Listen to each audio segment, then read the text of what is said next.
naman po tayo dito po sa isang topic na nakita natin mga kababayan na kung saan eto pong si Bato de la Rosa ay binanata ng matindi dito ni Sir Waldy Carbonell. Mga kababayan, dahil sabi dito mga kababayan sa video na in-upload niya, Senator Bato de la Rosa, supalpal na naman kay Carbonell. Bakit mga kababayan? Eto pakinggan po natin.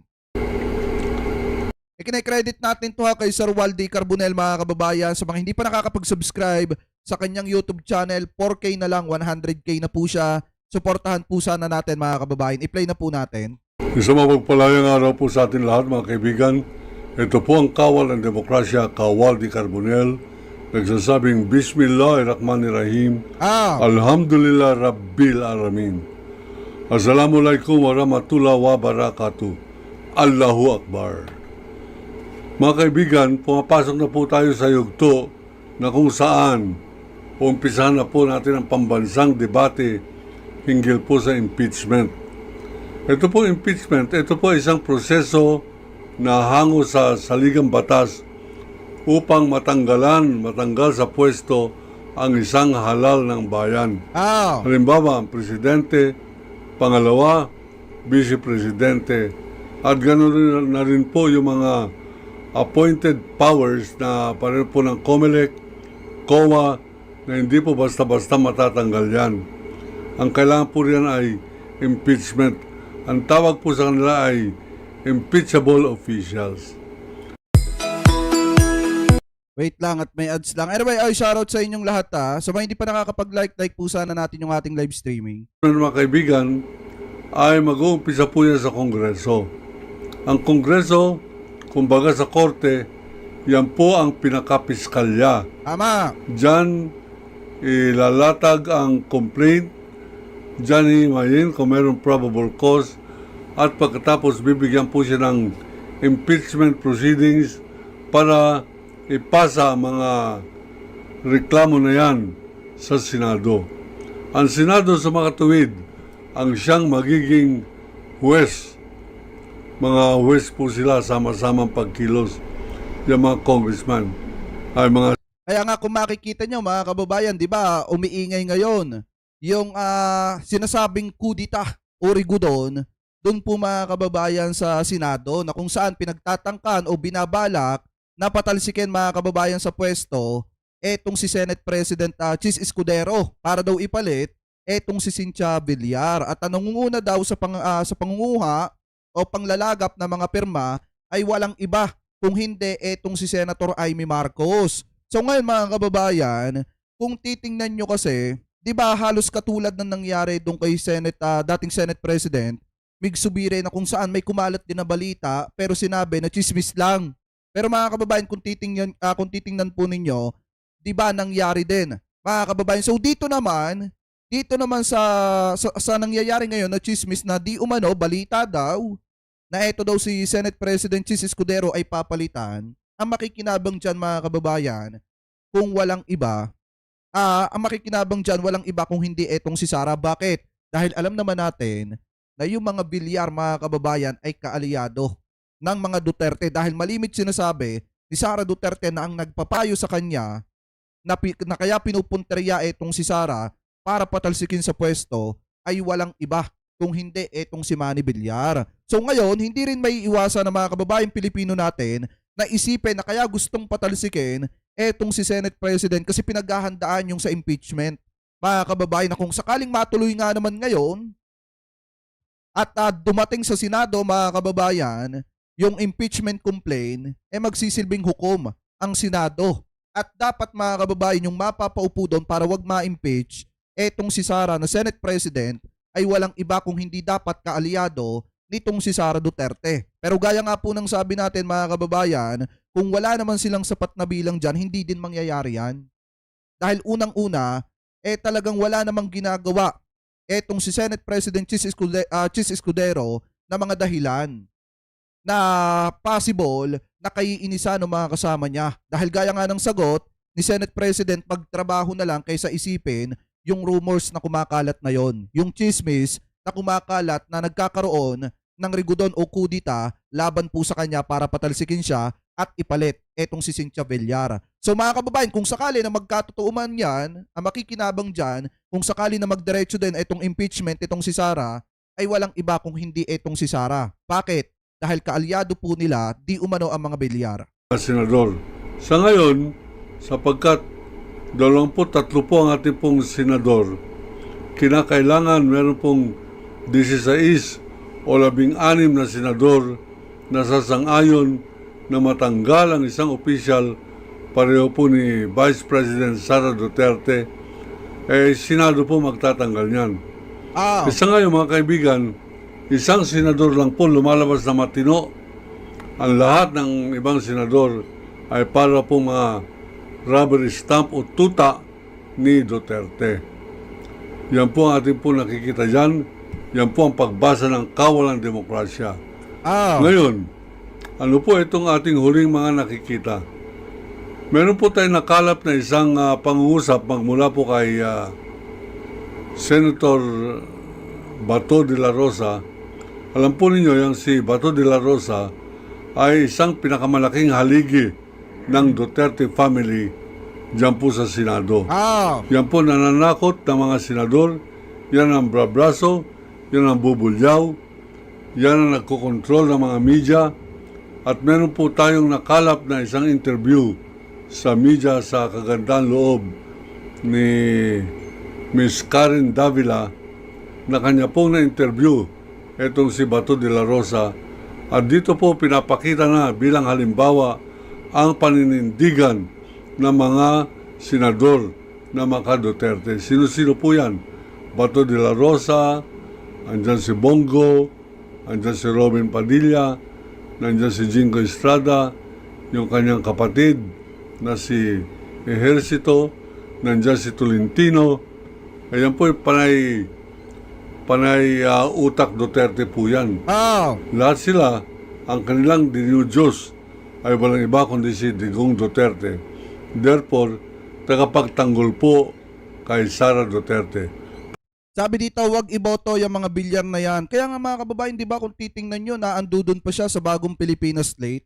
Kaya wag kayo magtataka mga kababayan ha, kung pagdating ng eleksyon, maiiba yung mga sasabihin nating pangalan dito sa ating channel na ina-announce natin. Kasi may kanya-kanya naman tayo na talagang sinusuportahan at nakikita na pwede talagang maging senador. Alam nyo, sa totoo lang, kung boboto lang din ako mga kababayan na mga tao na possible na pwedeng maging senador, mas iboboto ko pa si Mark Gamboa kaysa dun sa mga pro-China mga kababayan. Kasi unang-una si Mark Gamboa tumatakbo nang nasa sarili po niya. And then hindi pumapanig dun sa mga pro-China mga kababayan. Unlike dito, dun sa ibang mga nasa sa bagong Pilipinas slate, nakitang-kita nyo naman yung pagiging pro-China. At yung iba, nagtatago dun sa bagong Pilipinas slate, pero definitely maka-Duterte pala. Kaya mahirap talaga mga kababayan na iboto lahat yung naando doon sa bagong Pilipinas slate na in-announce ng ating presidente. Dahil yung iba doon, maka-Duterte lang. Ano po ngayon, ipagpatuloy pa natin. Pakinggan po natin ito halimbawa. Hello? Wait lang, may ads lang. Anyway, shoutout sa lahat ha. To start with, no, alam naman natin na sinisingle out nila yung Office of the Vice President for what? Alam natin what is the motive behind. Kung gusto nila nga talagang seryoso sila, maimbestigahan yung confidential funds na yan, this should start with the Office of the President. Office of the President, Vice President, lahat na Ma'am Soplada 56 USA, mega love shoutout po ha. mga opisina, lahat ng ahensya that are receiving confidential funds, inspection ninyo na gusto. Kaya confidential funds, kuha ninyo, imbestigahan nyo na gusto lahat. If you are serious really to curb corruption, no? Sabi niyo corruption ang gusto nyo palabasin dyan. Tingnan natin, lahat-lahat na. Parang once and for all, we have to stop this confidential funds issue. Otherwise, dapat hindi na ito in-issue to confidential funds kung hindi ito gagawing confidential.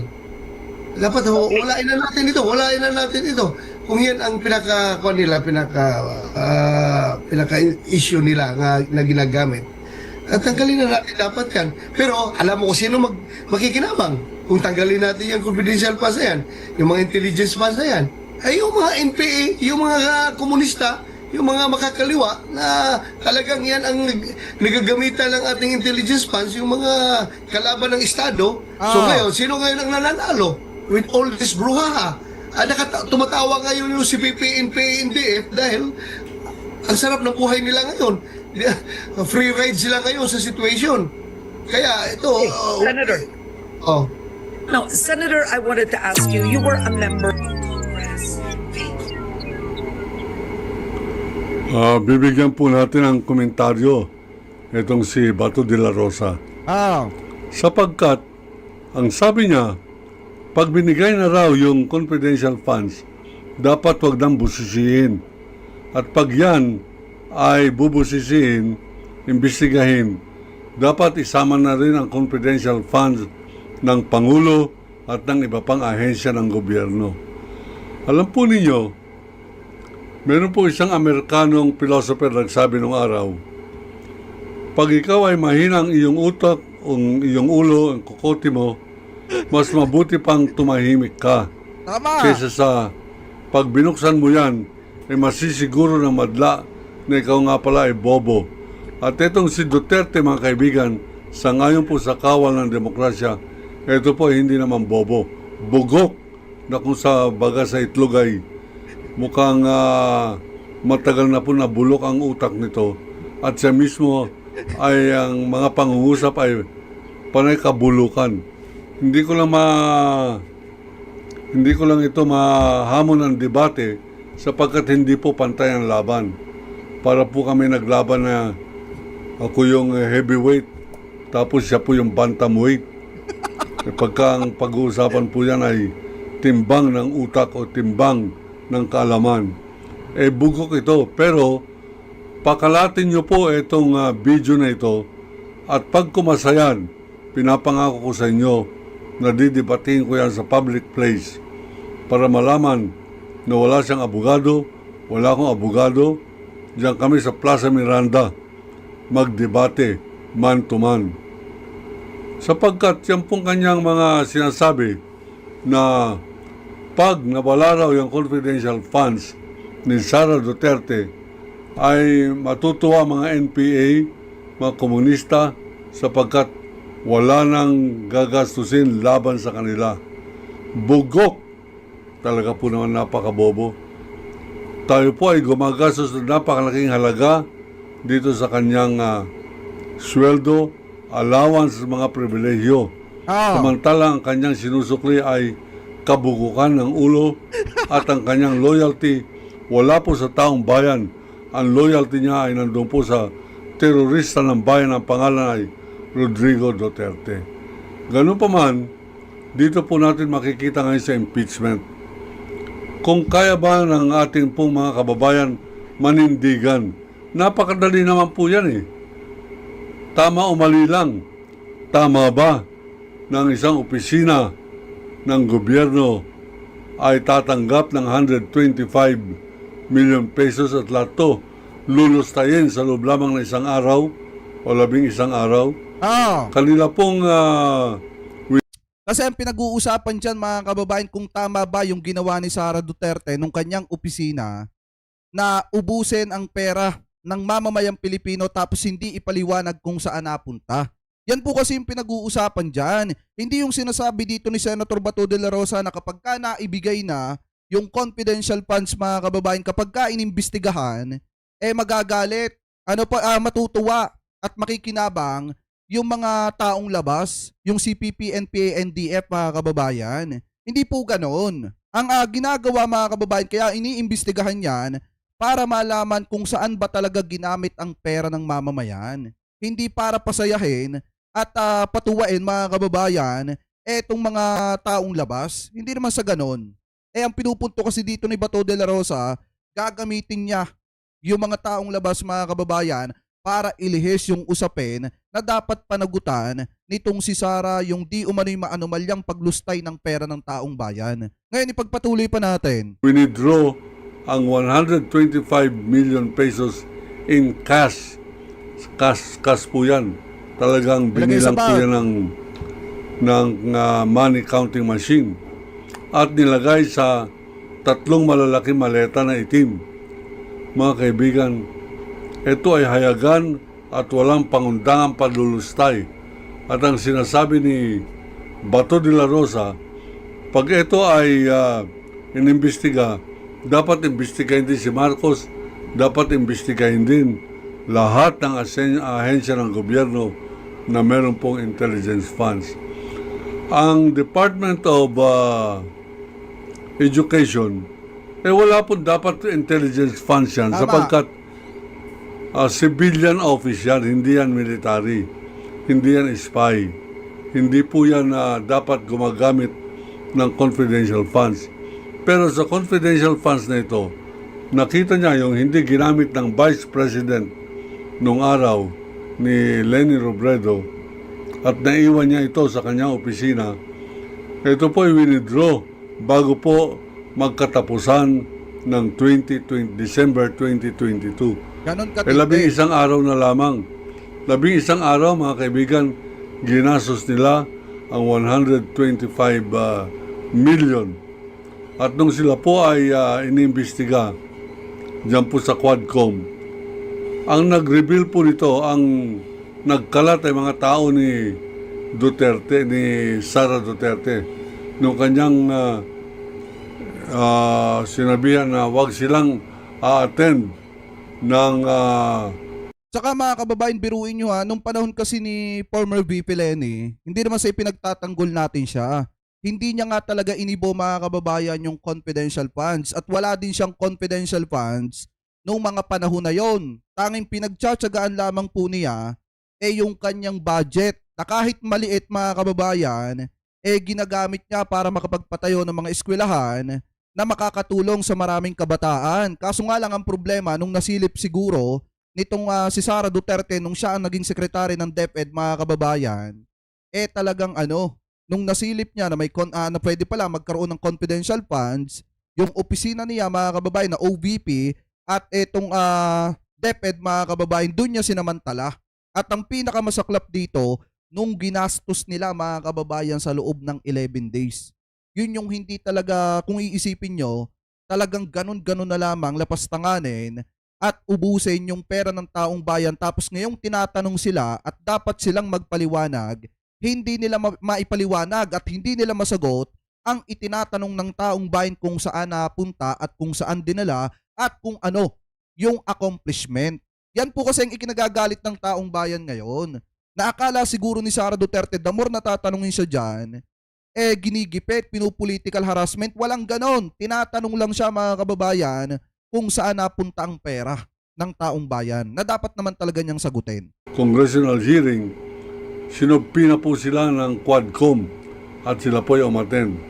Nung umattend, galit na galit itong si Sara Duterte, pero nagsabi ng katotohanan sa mga katanungan ng mga mabubuti at matatapang na congressman sa pangunguna ni Congresswoman Jinky Luistro, ni Congressman Dan Fernandez, Congressman Paduano, at Congressman Abante. Bay sunod-sunod po yan. Lalo tigit yan sila Congresswoman Brosas, Congressman Manuel. Ang nagkalat po dyan ay mga tauhan ni Sara Duterte nang aminin nila na sina'y inutusan na mag-withdraw ng 125 million sa loob lamang ng isang araw. Enjoy up to 50% discounts with G. Si yon, mga kababayan, si Paharda at saka itong si Gina Acosta. Yan yung mga empleyado ni Sara na nagkalat doon sa Yan paninira Quadcom. kay Doon sa kamera, mga kababayan. Sara Duterte. Ang kanyang mga tauhan nagsabi lamang ng katotohanan sapagkat sa takot nilang sila ay makukontempt of court. Ngayon, nagkaroon po tayo ng impeachment na usapin nung nakita nilang walang patumangga pala ang pagnanakaw ng Office of the Vice President sa kaban ng bayan. Pera po natin yan. Yung mga mamamayan na nagsasabing hindi raw yata sila nagbabayad ng ng buwis. Mali po kayo. Yung iniisip po ninyo yung income tax return na sa tuwing Abril 14 ay kinakailangan ng mga empleyado ay nagpa-file po ng kanilang dapat bayaran sa BIR o Bureau of Internal Revenue. Lahat po tayo nagbabayad po ng buwis. Kaya po mahal ang gasolina sapagkat pinag-utos ni Duterte yung Train 1 and Train 2. Yan po ay tax reform law na nagpataas ng presyo ng gasolina. At pag tumaas po ang presyo ng gasolina sa kadahilanan ng dagdag na buwis, lahat po ng bilihin na gagamit ng gasolina paghahakot mula po sa pier, mula sa bagyo, ng mga gulay, o paghahakot po ng kahit anong bagay, ay mahal po ang kanilang gagastusin sapagkat mataas ang buwis ng gasolina, mataas ang buwis na dapat ibayad ng mga driver at ng mga trucking services. Kaya sa isang episode po natin, Wait lang, sagutin lang natin to. Sabi dito, Eddie, wow, galing mo, idol. Tanong, bakit kay Sara Duterte lang yung confidential funds ng ibang ahensya, bakit ayaw tanungin ng Kongreso? Ginagamit nyo pa ang taong bayan. Di ba nasagot na nga natin yan? Kaya nga yung kay Sara ngayon, dahil siya yung buena mano, mga kababayan, sa usaping ito ng pag-iimbestiga, nagkataon lang na siya yung nauna. Pero maliwanag naman, yung sinasabi ni na Franz Castro, mga kababayan, na lahat ng may confidential funds ay kanilang iimbestigahan at tatanungin. Nagkataon lang na etong kay Sara yung unang naimbestigahan. Kaya nga, mga kababayan, hindi nila pwedeng sabihin na political harassment yan. Kasi nagkataon lang na si Sara yung buena mano at nagkataon lang din na maraming di umano'y anomalya na dapat ipaliwanag dun po sa opisina ng OVP at sa DepEd nung mga panahong hinahawakan pa ni Sara yung DepEd, mga kababayan. So nagkataon lang na opisina ni Sara yung una. Pero sa mga susunod siguro, by next year, mga kababayan, baka mabusisi na rin at mapag-usapan na rin yung confidential funds ng iba. Ano po ngayon, ipagpatuloy pa natin. Ipapaliwanag po natin yung taxation system. Ganun pa man, sa pagkakataon ito, tayo po'y nananawagan na nasa taong bayan ngayon ang kaligtasan ng ating bansa. Tama. At ang ating pong gagamitin ay impeachment. Huwag po natin papayagan na madaig tayo ng mga politiko, pareho nila Bato de la Rosa, na kanilang tatampalasanin itong proseso ng impeachment, tatakutin ang mga witnesses, at tayo po ay dapat kumilos upang sa ganoon ay malabanan natin itong mga senador ng kanila pong loyalty o ang kanilang pagkamakabayan ay ang kanilang pagkamakaduterte. At tayo pong taong bayan ang makakasulba po nito, impeachment sa pamamagitan po ng sama-sama natin pagkilos. Kung kinakailangan tayong mag-people power araw-araw habang nakakaroon ng impeachment hearing dyan po sa Senado, gagawin po natin yan. Pakalatin po ninyo itong pong ating pananawagan sapagkat tayo po ay handang manguna dyan po sa people power na yan upang sa ganon masunod po natin ang itinatakda ng saligang batas at hindi na po tayo magpapatakot kanino man, lalo tigit yung ginawang reign of terror o pambansang pananakot ng pamilya ng mga berdugo. Yan sila Duterte. Ako po ang kawal ng demokrasya nagsasabing, iniibig ko Pilipinas. Allahu Akbar. Ayan, mga kababayan, ha. So ngayon, kung titingnan po nating mabuti, etong sinasabi dito ni Sir Waldy Carbonell, talagang doon sa mga nagtatanong at nagsasabi na bakit daw si Sara yung unang iniimbestigahan ay dahil yung kanyang departamento yung unang nakitaan na may di umano maanumalyang paggastos o paglustay ng pera ng taong bayan. At hindi po porket iniimbestigahan na itong opisina ng OVP at saka itong DepEd noong mga panahong hinahawakan pa ito ni Sara, inaapi na at pinupolitical harassment na itong si Sara. Walang ganon. Mga kababayan, nagkataon lang na siya ang buena mano. At ang isa pa dito, mga kababayan, dapat pagdating ng 2025, kung sakali man na hindi matuloy yung impeachment ngayong taon at eto'y pag-uusapan sa 2025 by June or July, mga kababayan, sana sa darating na Mayo, mismong botohan, mga kababayan, at darating na eleksyon, sana piliin natin yung tumatakbong senador na walang kaalyado or hindi kaalyado ng mga Duterte. Sana kung maaari ang iboto natin yung mga tumatakbong independent. Ano po, at hindi under ni Duterte or hindi iniidolo etong si Digong, dahil pagka ganon, mga kababayan, yung tumatakbong senador, asahan nyo na, pagdating ng usapin ng impeachment, talagang papanigan po nila etong si Sara. Ano po, kasi idol nila Idol nila si Digong, mga kababayan, at sinusuportahan nila etong si Digong. Lalo na ngayon at inilabas na ni Digong, mga kababayan, yung 7 na mga pinapatakbo niyang senador at yung iba pa, mga kababayan, na mga kaalyado niya pero wala doon sa kanyang lineup.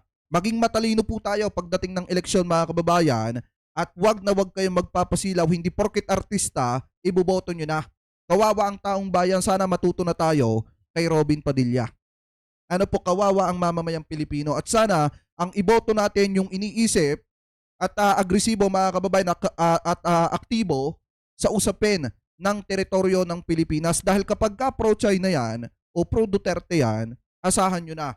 Walang aksyon yan at walang isasagot yan tuwing bobombahin yung mga kababayan po natin na mga sundalo na naandya dyan sa West Philippine Sea. Sana maging matalino tayo pagdating, mga kababayan, ng 2025 midterm election. Wag na nating palusutin pa or suportahan or iboto yung mga kandidato na under nitong si Digong, dahil pang sariling interest lamang po ng mga yan ang iisipin ng mga yan. Ano po, so kayo, mga kababayan, ano po ang komento ninyo hingil po dito sa mga topic na ito na tinalakay po natin? Ano po ang masasabi nyo, mga kababayan, hingil po dito sa sinasabi nitong si Sara Duterte na nakalimutan niya daw ang isasagot niya sa issue, mga kababayan, nitong si Mary Grace Piatos? At ano po ang komento ninyo hingil po dito sa sinasabi ni Sir Waldy Carbonell, mga kababayan, about dito kay Bato de la Rosa, na kung saan, mga kababayan, halatado na talagang isa ito sa haligi ng mga Duterte dyan po sa Senado. So comment below na lamang po kung ano po ang komento nyo, mga kababayan, hingil po dyan sa mga topic na tinalakay natin na yan. At bago po tayo pansamantala magpaalam, bati-bati po muna tayo at basa ng konti ng inyong mga komento. Anyway, shoutout kay Ma'am Lori Mamawaga, mega love shoutout kay Ma'am Lucy Siveliana. Ayan, tandaan natin yung mga pro-China at sana maging wise tayo, wise na Pilipino. Kaya nga po dapat maging wise tayo pagdating ng 2025. Sana wag na nating palusutin yung mga kandidato, yung mga politiko, lalo na yung mga nagtataguha na pro-Duterte na nagtatago sa bagong Pilipinas slate. Wag na wag ninyong hahayaan na makakalusot yung mga yon. Anyway, shoutout po kay Ma'am Lerma Sundita, mega love shoutout. Shoutout din kay Ben Miranda, mega love shoutout na napakasarap. Kay Chuck Boy, ayan, mega love shoutout. At saka kay Mr. Cool de Vera, mega love shoutout. Shoutout din kay Francis, kay Ma'am Chai Chir, ayan, mega love shoutout ha. Ayan, nasaan? Hindi ko makita Ay, shoutout Ma'am Chai Chir, ayan. Ay, mega love shoutout Ayan. Ay, shoutout kay Ma'am Suplada 56 USA, ayan. Sana naman mulat na ang mata ng mga butante dyan. Huwag kayong magpapadala, tandaan nyo doon sa 1,000 na ibibigay sa inyo o 500 na ibibigay sa inyo. Huwag na huwag kayong magpapadala sa ganun kasi babawiin yan at kukuhanin yan sa inyo. Ano pa? Anyway, shoutout po sa kay Ma'am Gina Englet, ayan, kay BM Biromi, ayan, kay Kuya Brickong, kay Tolbalais the Great. Shoutout kay Anig. Ano yun? Oznola, mega love shoutout kay Ma'am Raquel. Mega love shoutout po Shoutout din kay Renato Gualberto, mega love shoutout. Kay Music Express, mega love shoutout kay Ma'am Dolly Babes, mega love shoutout na napakasarap. So siguro, mga kababayan, hanggang dito na lamang po muna tayo at pansamantala po muna tayo magpapaalam. Pero bago po tayo pansamantala magpaalam, nais ko lamang po magpasalamat sa lahat ng Team Replay na hindi po nakakalimutan. Mag-iwan ng inyong mga komento, mag-like ng ating mga video at mag-subscribe dito sa ating YouTube channel. Especially, maraming salamat din po sa lahat ng Team Replay na hindi po nag-i-skip ng ating mga ads. Thank you po. Ingat po kayo palagi. God bless po. Maraming salamat po. Kita-kits po tayo mamaya, mga kababayan. Meron pa tayong live pagkatapos nito. Maraming salamat po ha. Thank you po.